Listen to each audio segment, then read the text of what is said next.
In today's show, the Trailblazers make it back to Portland with not enough dudes. Shorthanded Trailblazers get throttled by the Suns. Depth is beginning to become an issue. Welcome to Locked On Blazers. Let's get into it.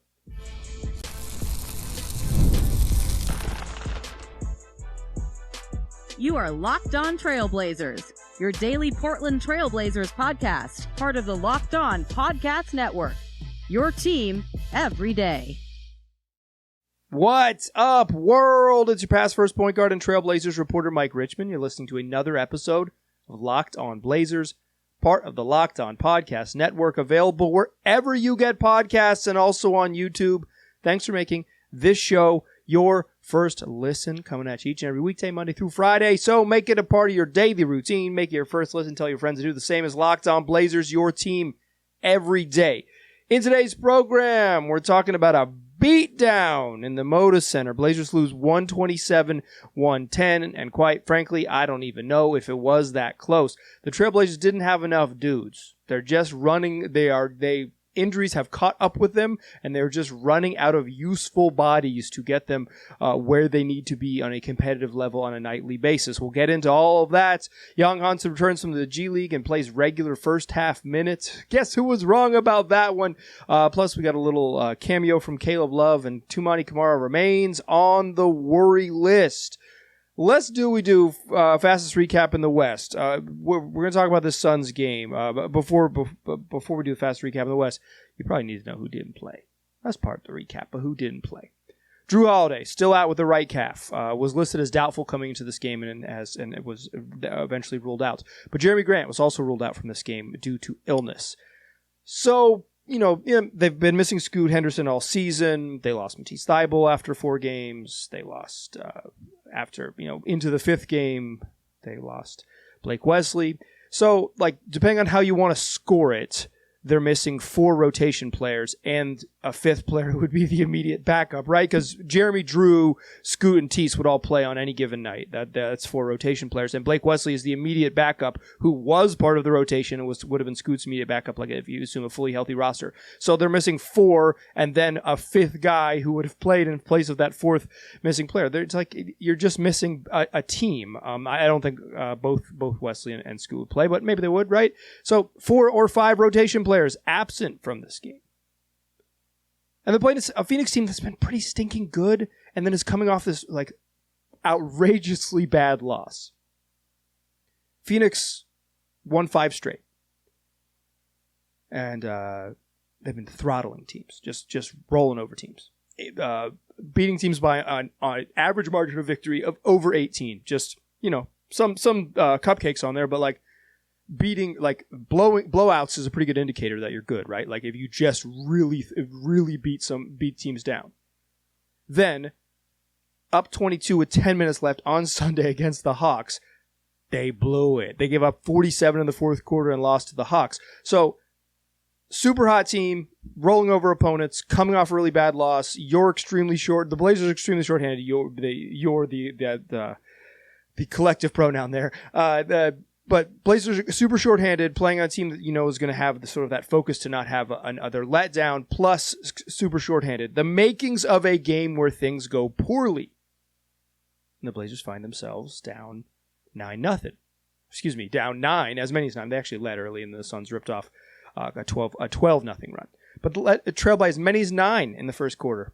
But Caleb Love comes in, scores 11 points in the 4th quarter, hits his first 4 shots, 4 of his first 5 shots. Blazers only down 3 after 1. Could have been worse. Only down 9. Once down 9, only down 3. Suns come back in the 2nd quarter, build that lead to as many as 11. Blazers searching for it because they're down double digits and they just have not operated at a high level.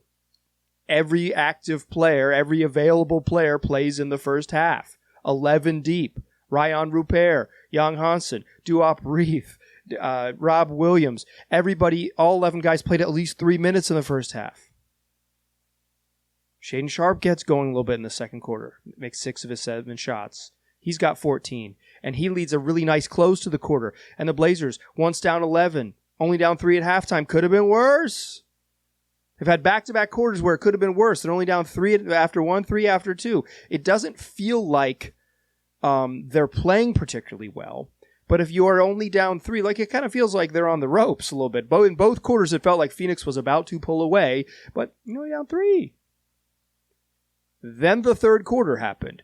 Oh my goodness. The Blazers turned the ball over on their first 2 possessions and then missed 3 consecutive shots. The Suns rip off a 12-zip run to begin the quarter. The Blazers start the third quarter 0 of 7 with 5 turnovers. They had 5 turnovers in the first 4 minutes of the third quarter coming out of halftime. They did not make a field goal because they got some free throws from Denny Avdia and I believe Shaedon Sharpe they didn't get their first field goal till 6:45 left, nearly half a quarter before their first field goal. First, they made a shot. Rob Williams dunks home a lob to cut a 17-point lead to 15 with 6:45 left. Yikes. They trail by as many as 23 in the quarter and go into the fourth down 18. Remember those first 2 quarters where it felt like the Blazers were on the ropes?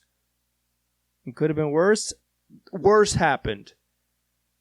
Down 18 after 3, the fourth quarter is largely a formality. Suns cruise. We get a full 4.5 minutes of real deal garbage time, but none of it was competitive basketball. 127-110, Phoenix wins. That's your fastest recap in the West. Woo-hoo-hoo! Not a good basketball game. I'll get into more of this briefly. I think in sort of the broadest way, the sort of broadest, most general way to describe this game, not enough dudes. They just didn't have enough dudes. They don't have enough players who can dribble. They don't have enough players who can create their own offense. The most important 2 skills probably in the modern NBA are shot creation, meaning you can give someone the ball and they can go create offense for themselves, either as a jump shot, scoring off the dribble, getting themselves to the rim, but creating on your own, right? And shooting, because if you have a creator who gets those advantages, and then you have shooters that gives that creator space to create advantages, those are the 2 most important skills. I think passing is pretty high up there as well. That's probably a 3, but it's a distant 3 after those first 2.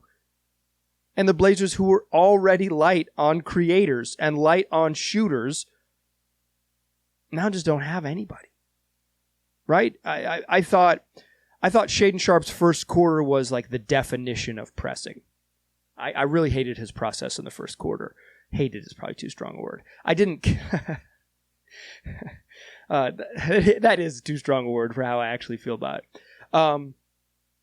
I thought his process in the first quarter was unnecessary, and it spoke to someone too aware of the weaknesses of his team. Instead of just playing basketball, I felt like Shaedon Sharpe played scoreball. He said, oh no, we need someone to score. Who's going to do it other than me? And he started pressing.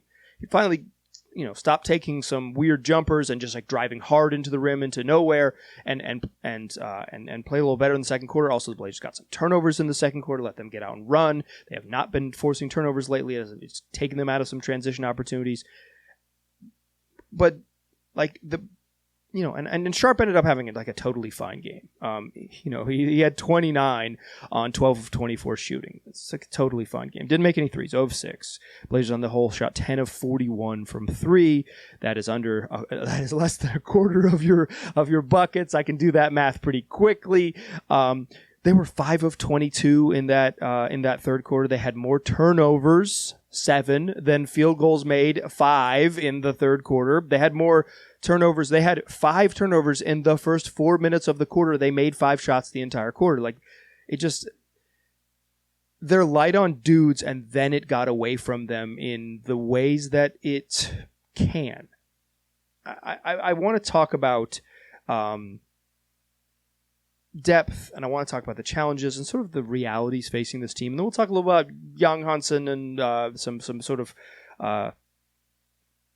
cameos that happen throughout the rest of this game. Join me in that second segment. We'll start with the challenges facing them first. Join me there.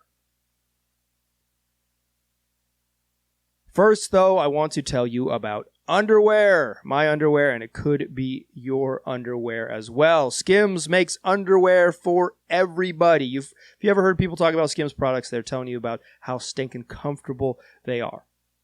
But once you try these, and you will believe the hype. They make underwear for women, and now they make a whole line of men's underwear as well. They got all different types of cuts, and Skims was nice enough to send over some pairs.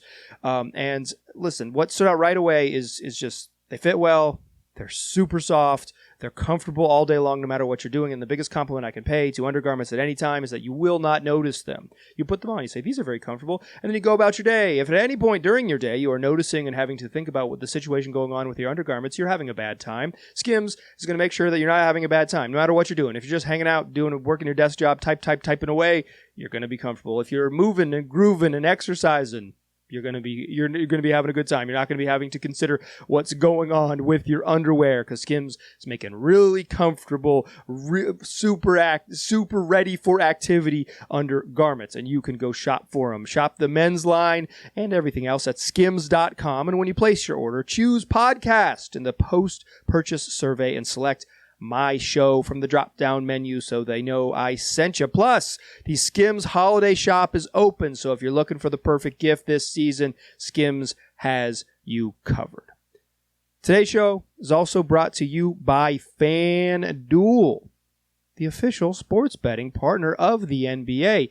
You know them, you love them, and they got you covered, especially for live betting purposes. So if you missed the start of the game, or you are watching the game and you just say, I want to ride the hot hand, FanDuel has live bets on everything all NBA season long, from who's going to score the next point to fourth quarter comebacks. Plus, you can even combine your live bets into a same game parlay for a shot at an even bigger payout. It adds another layer to your viewing experience. If you're already there watching the games, why not check out FanDuel and see if there's other things that would add new layers to your viewing experience. And right now, FanDuel, if you're looking for that experience, has given new customers $300 in bonus bets when your first $5 bet wins. Find a bet you like, put $5 down on it with confidence. And once you win, you get $300 in bonus bets to use across the FanDuel app. Head to FanDuel.com right now to sign up and play your game with FanDuel, the official sports betting partner of the NBA. All right. So this was a stinker. You know, there's an old NBA adage that the first game back from a road trip is just the final game of a road trip. That's a cliche that I think is so silly, because, like, does that mean you actually play 58 road games a year or something like that? What if you are the Lakers and you for many, many years, you only just traveled to the exact same arena and they changed out the seats or whatever? What if you're the Knicks and you just went to Brooklyn for the day, you just went to the other borough? It is an adage, though, that I think has some truth to it, in the way that the NBA schedule is just relentless. Like in and of itself, it's like a meaningless cliche, but like the sort of larger picture is that, the NBA is relentless. You just keep playing, and that's really thinking about the Blazers' depth challenges. And I didn't know. I guess I didn't know Jerami Grant was going to be sick in this game, and I'm not sure like the presence of Jerami Grant alone changes the entire outcome. But certainly he's another guy who you can give the ball to and say, hey, can you get a shot off? And he can. He's another, a spacer. He's really struggled, I think, since a really hot first 6 games of the season. I think Jeremy's really come back to earth hard. But like, still a lot better opportunity out there than many. Chris Murray started in his place and finished with 3 points on 1 of 4 shooting. The depth is becoming an issue, and like the relentlessness of it. And when I'm thinking about this, it's like they play tomorrow night. It is the good thing and bad thing about the NBA is if you want to shake off a bad loss, you usually don't have to wait more than 1 day, sometimes less than 1 day, because you'll tip off a freaking 8:15 tip-off at home and have another 7 o'clock tip-off the following night. The Peacock broadcast, as nice as I think it's well-produced, and the studio is good, an 8:15 local tip. This game started at 9 p.m. in Phoenix is nonsense for everyone. Get rid of these. In any case, We don't know Jerami Grant if he'll be feeling better, well enough to play, or well enough to play at a high level tomorrow. But I would be very surprised if Jrue Holiday plays, based on the way he was listed today, doubtful heading into the game and then listed out. I imagine I imagine he will not play Wednesday. I'm just guessing here. So, like, it's still going to be a challenge, and the big challenge for me right now is that the Blazers just do not have the Toumani Camara of last season. I'm not even talking about Toumani Camara taking a step, taking growth steps, taking all these things. I'm talking about the Toumani Camara that shot 5.5 threes a game last year and 37% from three. I'll talk about the Blazers defense in a moment in relation to depth, but Two's just really struggling. He really struggled in this game. He missed his first 6 threes, and I thought the 6th one, you could watch him on the court, know that he wasn't ready. Shaedon Sharpe drives, kind of gets in way too deep, but he makes a great pass. Gets in way too deep, makes a great pass. He's on the left side of the paint, all the way down to the baseline, and throws the ball out to the corner, and it just finds Toumani wide open. You have to shoot the ball. You're standing in the right-hand corner. You are unguarded. It is the modern NBA. Your job is to shoot it, and Toumani hesitates, doesn't take a wide-open three. Jab step, jab step, jab step, jab step, takes a semi-contested. I mean, it wasn't like a deep contest, but the defender came out and contested him. Like, he had to shoot over. He had to take a contested quadruple jab step three over a defender as opposed to taking a wide-open catch-shoot three. Surprise, surprise, he missed it way short. That was his 6th three-point attempt of the game, over 6 to that point. I wrote in my notes, is Toumani okay? Like, he's just really struggling this year. He just has not been, he has not been close to himself. He came into this game shooting 31.4% from three. He had some okay shooting nights out on the road, right? Like 3 of 7 in Houston and 3 of 6 against New Orleans, but 3 of 13 in Miami, 1 of 6 in Orlando, 1 of 7 in Dallas, and then he comes in tonight and goes 2 of 9 from 3.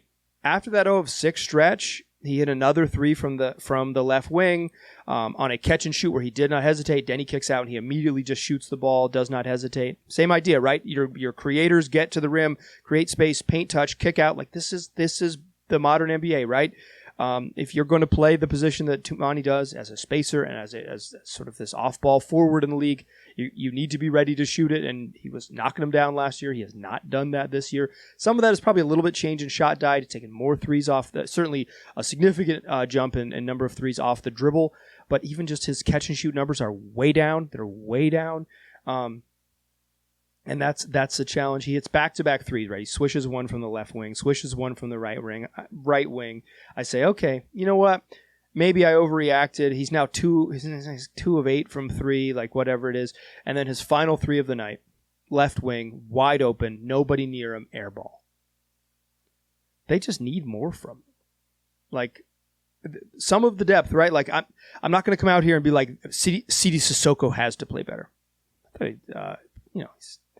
missed some open threes in this game, had a couple nice passes, makes some questionable passes. Caleb Love is going to shoot it when he gets it.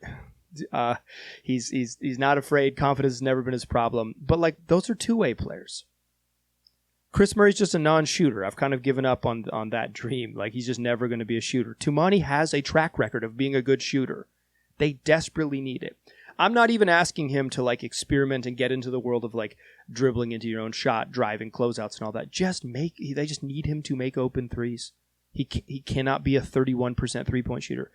He needs to be a league average three-point shooter, and he had been for, a full season and a half, for something like 120 games of like shooting well. They need him to get back there. I don't know if it's sort of how they're playing on defense and what they're asking him to do there, fueling him, or if it's how they're playing on offense, and all the quick hitting stuff and all the cuts he's trying to make and be intuitive in that way. But, like, he was a good cutter and a good shooter last year. I feel like this offense suits him, if anything, and he's just really struggled in it. They really need him to be better. On defense, the defense just, again, like I mentioned it yesterday, it's like the defense is kind of falling apart. They're not forcing turnovers. They did not force turnovers at a particularly high level in this game when it mattered, like during the competitive portion of the program. They foul a lot. They don't force turnovers. They were still fouling a lot early in the year, and they forced turnovers. It just remains the thing. It's like they're going to crash the glass, and when they crash the glass, sometimes they're going to give up some transition runouts. I think that's kind of part of the trade-off. But you're part of that trade-off is that they're an elite offensive rebounding team, right? That's what makes them even viable at all on offense. If you're going to foul, the trade-off is you got to force turnovers, get easy buckets. I mean, like these are the sort of the give and take of how basketball works. They don't have that right now. The defense is struggling, and they're just struggling, I think, just like straight up keeping the ball in front of them. Some things that they weren't bad at last year. The defense they're not on it the way they were last year. They're playing a lot of zone because I think they're struggling in getting back into man-to-man, and I think they like the way their zone kind of can disrupt teams. They're playing a lot of that zone, but I think their man defense has really struggled in the half court and in the last couple weeks. And I did not like the way the zone played at all against Phoenix. A lot of miscommunication, a lot of giving up open shots. Same thing I thought against Dallas. Early, they gave up a lot of open shots in that game as well. They're not playing that well right now. Some of that is personnel. Some of that is the depth showing up. And the further back you go, it's like, Sissoko and Love not playing great. Ryan Rupert not playing great. It's like, okay, sure. They need, like, when their best five is on the court, assuming Jerami plays Wednesday, like they need that group to still be really good. If they can get really, say, hey, we're still gonna get 18 really good minutes when our starters are together, and we'll figure out the rest. They haven't had that recently. Here's a classic segue. Remember a thing I said on the yesterday's show about how Young Hansen wasn't going to play? Well, I was immediately wrong about that. Let's talk about his cameo and a little bit more about Caleb Love in the third segment. Join me there, won't ya? First, though, I want to tell you about Rippling. If you're a business owner, here's the truth. SaaS promised to make work easier, but now the average company is buried by hundreds of apps that slow down your teams and simply don't work together. That's not SaaS. That's sad. Software as a disservice. That's why you need Rippling. Rippling is a unified platform for global HR, payroll, IT, and finance all in one place. They've helped millions of businesses replace a mess of disconnected tools with one system designed to give leaders clarity, speed, and control. So, everything from onboarding to payroll to IT success runs automatically and perfectly in sync. Seriously, Rippling can be super simple to use, and it's going to give you one source of truth for your company. So your people, your data, and everything all touch within the Rippling world. Whether you want to run your entire HR, IT, and finance operations as one, or just fill the gaps in your software stack, Rippling can do it all. And right now, you can get 6 months free when you go to rippling.com/LockedOnNBA. Learn more at rippling.com/LockedOnNBA. That's rippling.com/LockedOnNBA for 6 months free. Today's show is also brought to you by DUER. They're making really comfortable pants. That's the trick. The pants are extremely comfortable. They also look good, too. Check me when you see me out in the world in my performance denim. I'm rocking the Relax Fit taper, and I'm doing things. I'm going to, get dinner and drinks with friends, and I'm looking good. I'm going to various work events, but I'm also running errands, living my life, and lounging at home in really comfortable jeans because DUER jeans have 5 times the stretch of traditional denim. DUER are the pioneers of blending technical innovation with everyday clothing. They invented the original performance denim. They're combining the classic jeanswear style with the kind of comfort and performance you get from athletic wear. It's the best of both worlds. Simply put, DUER makes the world's most comfortable pants without having to sacrifice style. Trust me, once you try these, they'll be your go-to. And you can check out DUER in person at a store right here in Portland on 23rd, 820 Northwest 23rd Avenue. Check them out. Pick up a pair for yourself or as an amazing holiday gift. And mention my promo code in-store LockedOnPortland. You get 15% off your first order. Or you can check them out online at shopDUER.com/LockedOnPortland for 15% off. That's shopDUER.com/LockedOnPortland. Still a pass first point guard. I'm still Mike Richmond, still listening to Locked On Blazers. Well. Sometimes I have a take that's so calm and reasonable, say it a couple times on the show and never have to bring it back up, right? I don't have to point to it as an I told you so, because it just becomes a factual thing that one time I said, and it is of truth. And then sometimes you say something and it doesn't even last 24 hours before it blows up in your face. I am happy to be wrong, and boy, was I wrong on this one. Young Hansen back in the building, recalled from the G League after a weekend, getting some on-court reps. And yesterday's show, I emphatically said, no, he's not going to play. Of course, I didn't know that Jerami Grant was going to be sick, but it was too emphatic not to call myself out and said, no, he's not going to play. Look at how they operate. Look how they run the roster. Blah, blah, blah, blah, blah, blah. Couldn't have been more wrong. Played in the first half.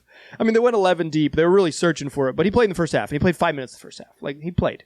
No need to couch it. He played. And I think his first half shift was still a little dicey, for sure. I thought on defense, one time in a pick and roll, he got caught with just hands down.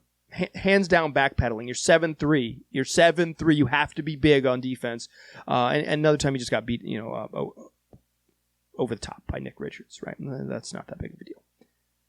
But I think he had a couple turnovers, just trying to make passes that aren't there. He's a good passer. He understands passing. He does not understand what passes he can and cannot make in the NBA right now. He's trying to do too much. He's the sequel to Dune. He's doing too much. He's still learning, right? But I do think we saw an obvious thing that, like, going to the G League led to this type of thing. And yeah, I'm like maybe searching for a little bit of like nice thing to talk about when the Blazers were getting thrashed. So I'm going to talk about one post move from Young Hansen. But sue me. Write me an angry email. I don't care. Okay. He goes to the G League. I thought in the first, I didn't watch his first G League performance, but in the second, but the highlights, he didn't really seem to score out of the like natural direct post ups. In the second game, he got a lot of post ups. They threw him the ball and they said, you take little Drew Timmy down there and you show him what's up. This ain't the West Coast Conference anymore, son. And Hansen in that second quarter, in that first half shift, they threw him the ball in the post and he confidently went to work and scored in the post against Mark Williams, against size. He would not have posted, he would not have called for the ball, he would not have sealed, and he would not have made that move without this weekend with the remix. Baby steps for sure. Like, I think like in general that he didn't have like this shift that made you feel really good about him, like that it's all going to be good, but like the game was so rough that it was like, well, Hansen got a little, C.J. Sissoko had a drive and left him a pass for a drop off, but that was more about Sissoko than Hansen. But the post-up is like real confidence, real footwork, real this worked this weekend. I know I can do this. Let me try it type of stuff. Like real, like watching a young player kind of, give a little bit more. I like that. I thought that was, I don't know, I guess I was going to play Wednesday too. Now I just might as well say it. He'll probably play Wednesday too. Second night of back-to-back, I don't think they'll play Rob, so maybe they'll play Hansen. But like, if the Blazers didn't have postseason aspirations, I would be screaming for them to play Hansen more. I'd be whining about it all the time on the show. This would basically be me whining about how little they're playing the rookie. But like, this little cameo was better than the early season cameos, and that's what you want to see. Brick by brick. With the guy as far away from being an NBA contributor as he is, you're looking for small things, brick by brick. And that one move, the confidence to make and get a real post footwork, post using your feet and using your size to score inside the arc. That's real progress from him. We saw a little bit of Caleb Love. I think we got the Caleb Love experience. I've watched him play a ton of basketball in my time. I'm maybe not a big believer in him having a breakout, but like they need someone to shoot with this group. It's hard to know if he'll play with Jerami Grant is available, but I assume he'll play a little bit. Like I don't not whether he'll play, how much he'll play is what I meant to say.